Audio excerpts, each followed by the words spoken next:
वालेकुम एवरीवन, मेरा नाम शुमाइज़ा इकबाल है और मैं एक क्लिनिकल साइकोलॉजिस्ट हूँ। उम्मीद है आप सब लोग खैरियत से होंगे। आज की वीडियो में हम एग्ज़ाम एंजाइटी के बारे में बात करेंगे। आखिरकार पेपर्स में हमें इतनी ज़्यादा एंजाइटी का सामना क्यों करना पड़ता है और हम तरह की एंजाइटी से किस तरह से बच सकते हैं। तो इसके लिए जो भी मैं टिप्स एंड ट्रिक्स शेयर करूँगी उसको आप अगर मद्देनज़र रखेंगे तो आपको कभी भी एग्ज़ाम्स में स्ट्रेस नहीं होगा, आपको एग्ज़ाम्स में एंजाइटी नहीं होगी। तो इसके लिए सबसे पहला जो तरीका आप इस्तेमाल कर सकते हैं वो अपने कोर्स को ठीक से डिवाइड कर कर पढ़ना होता है। जैसा कि आपको मालूम है कि आपका कोर्स 10 चैप्टर्स पे मुश्तमिल है, तो आप उसको इस तरह डिवाइड करें कि आपके एग्ज़ाम से एक महीना पहले तक या एक हफ़्ता पहले तक आपकी 10 से 10 चैप्टर कंप्लीट हो जाएं। क्योंकि जब आपको ये मालूम होगा ना कि आपने 10 के 10 चैप्टर्स किए हुए हैं और आपको 10 चैप्टर्स में से कोई एक क्वेश्चन भी अगर एग्ज़ामिनर पूछ लेता है तो वो आपको आता है और आप इंशाल्लाह उसको कर लेंगे।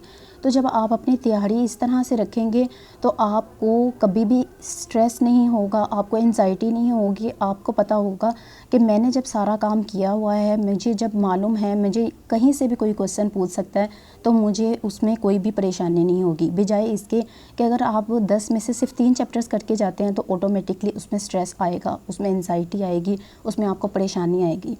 लेकिन जब आपने 10 में से 9 चैप्टर्स किए होंगे या 10 पूरे किए हुए होंगे तो कभी भी आपको स्ट्रेस नहीं होगा, कभी भी आपको एंजाइटी नहीं होगी या कभी भी आपको ज़हनी दबाव का सामना नहीं करना पड़ेगा, क्योंकि आपको मालूम होगा कि आपने तैयारी बहुत अच्छी की है।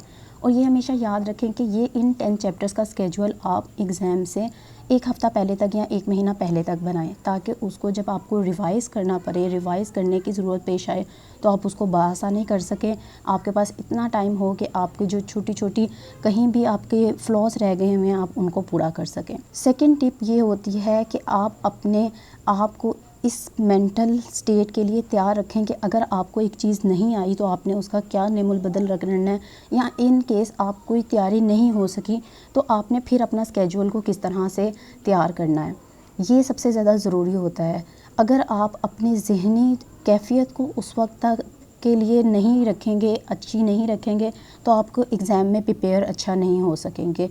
जैसा कि अब एक महीना रह गया एग्ज़ाम होने में लेकिन आपकी प्रिपरेशन नहीं हुई, तो अभी बैठे कॉपी पेंसिल पकड़ें, जो भी काम करें, जो भी स्केड्यूल बनाएं, कॉपी पेंसिल पकड़ के बनाएं और जो स्केड्यूल बनाएं उस पर स्टिक रहें, क्योंकि अब आपके पास टाइम कम होगा और उसको आप जितना अच्छा यूटिलाइज़ कर सकते होंगे वो करें। पहले वो वाले काम करें जो आपको नहीं आते हैं, बाद में वो वाले काम रखें जो आपको आते हैं।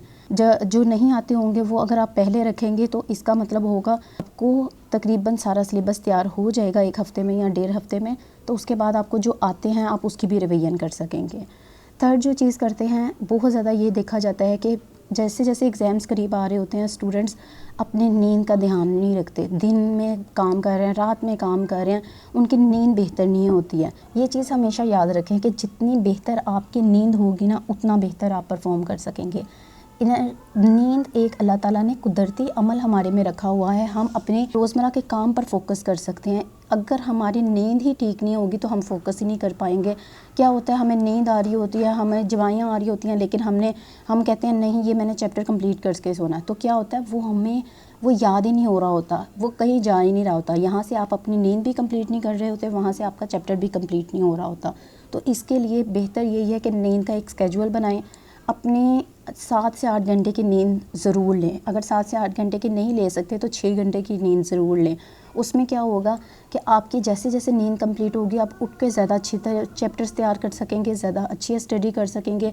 ज़्यादा अच्छी स्टडी करेंगे तो आपकी एग्ज़ाम के में एंजाइटी भी नहीं होगी, आपको उसका टाइम भी बचेगा। जो आपने टाइम रात को लगाया हुआ होगा ऐसा होगा कि जैसे रात को आपने टाइम लगाया और आपको नींद आ रही है, वो वाला टाइम भी आपका ज़ाया हुआ होगा और सुबह आपको दोबारा उसकी तैयारी करनी पड़ेगी।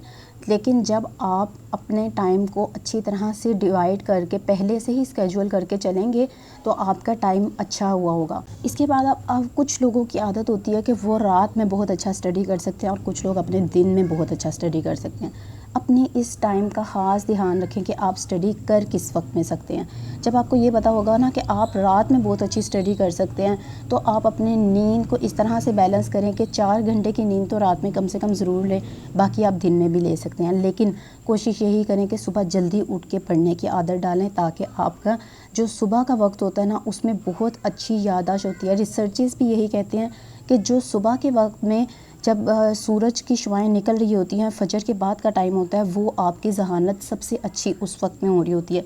जो आप याद करते हैं आपको ज़्यादा अच्छा और ज़्यादा देर तक ये याद रहता है। तो इस वजह से बेहतर यही है कि आप स्केड्यूल इस तरह से बनाएं। अगर आप रात में ज़्यादा अच्छी स्टडी कर सकते हैं तो शुरू में 9-10 बजे आप सो जाएं और कोशिश करें 3-4 बजे उठ करने के बाद जो है वो आप अपनी स्टडी को रूटीन में लेकर आएँ, ताकि आप वो वाला टाइम भी यूटिलाइज़ कर सकें।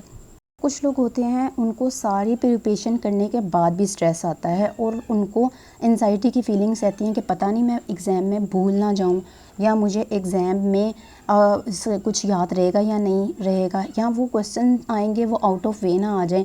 इस तरह की परेशानियां उनको रहती हैं। तो उनके लिए मेरी कुछ सजेशंस ये हैं कि वो सबसे पहले तो एग्ज़ाम में जाएं तो वो डीप ब्रीदिंग की एक्सरसाइज ज़रूर करके जाएं। ठीक है, डीप ब्रीदिंग पेपर सामने आए तो वो उस वक्त भी डीप ब्रीदिंग की एक्सरसाइज करें और उसके बाद अपने पेपर पर फोकस करें। और उससे पहले अपने आप को बार बार ये याद दहानी करवाएं, क्योंकि पॉजिटिव सेल्फ़ टॉक जो होती है ना वो हमारे बहुत काम आती है। पॉजिटिव सेल्फ़ टॉक हमारा जहन को उस तरह चला रही होती है जिस तरह हम चला रहे होते हैं। जैसे मैं अपनी पहले भी वीडियो में बता चुकी हूँ कि आप अपने जहन को जिस तरह से ट्रेन करेंगे ना वो उस तरह से चलता जाएगा। जिस तरह से आप अपने जहन को नेगेटिविटी की तरफ लेकर जाएंगे, आपका जहन भी नेगेटिविटी की तरफ जाएगा।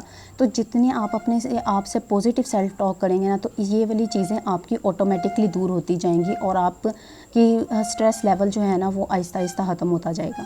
तो अपने साथ पॉजिटिव सेल्फ टॉक रखें। जब आप अपने आप से पॉजिटिव सेल्फ़ टॉक बहुत ज़्यादा कर रहे होंगे ना, तो यकीन माने आपके जहन में कभी भी एंजाइटी या स्ट्रेस का कंडीशन आएगी ही नहीं। आप अपने साथ पॉजिटिव सेल्फ टॉक इस तरह की रखें कि हाँ, मैंने सारा अपना सिलेबस कवर किया है और मुझे कहीं से भी कोई क्वेश्चन पूछ लेंगे तो मैं इंशाल्लाह उसको ज़रूर कवर कर लूँगी। इस तरह की जब पॉजिटिव सेल्फ टॉक आप अपने साथ रखेंगे ना, तो आपके जहन इस चीज़ के लिए तैयार हो जाएगा कि उसने हर एक तरह की एंजाइटी का या हर तरह की स्ट्रेस का सामना करने के लिए रेडी हो जाएगा और आपको कभी वैसे तो स्ट्रेस आएगा ही नहीं उस लेवल पर। और दूसरा, आप अगर आ भी गया तो आपका जहन उसको कोप अप करने के लिए बिल्कुल रेडी होगा। इसके अलावा मेरी जो स्ट्रेस मैनेजमेंट पे वीडियो है वो आप देख सकते हैं, वो कंप्लीट इसी चीज़ पर अप्लाई कर सकते हैं। ठीक है, उम्मीद है आज की वीडियो आपको अच्छी लगी होगी। वीडियो अच्छी लगी है तो इसको लाइक और शेयर ज़रूर करें और चैनल को सब्सक्राइब करना ना भूलिएगा। इसके साथ ही मुझे इजाज़त दें, अपनी दुआओं में मुझे याद रखिएगा। टेक केयर, अल्लाह हाफिज़।